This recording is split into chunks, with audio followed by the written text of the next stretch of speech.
నాకు దాదాపు 30 ఏళ్ళ నుంచి తెలుసు. నేను వారు ఒకే ప్రాంతంలో చదువుకున్నవాడు. హనుమకొండ, లష్కర్ బజార్, కుమార్పల్లి అనే ఏరియాలు ఉన్నాయి. ఆ ఏరియాలో అదృష్టవశాత్తు వారు చదువుకున్న స్కూల్లోనే 10 ఏళ్ల తర్వాత నేను చదవడం జరిగింది. ఉదాహరణకు మర్కజీ హనుమకొండ, తర్వాత arts and science college, multiple science school Hanamkonda, తర్వాత ఉస్మాన్ యూనివర్సిటీ ఆర్ట్స్ కాలేజ్. ఇది యాదృచ్ఛికమైనా కూడా వారి గురించి నేను ఐపీఎస్లో భగవత్ రీత్యా తెలంగాణ వాడిని అయినా కూడా దావత్ కృప వల్ల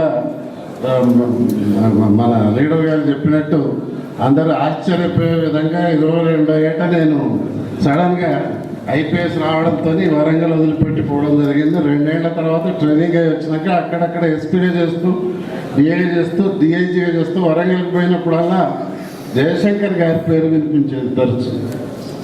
ఆయన మిత్రుల ద్వారా, వైరుల ద్వారా కూడా ఆయన సిద్ధాంతాలకు నచ్చని వాళ్ళు కూడా నాతో మాట్లాడేవాడు. ఎందుకు ఇట్లా ఆయన గురించి మాట్లాడుతుంటారు, ఒకరి గురించి తరచు సంఘంలో మాట్లాడుతున్నారంటే అతను తప్పకుండా ఈజ్ మ్యాన్ టు డిస్కస్డ్ అనమాట.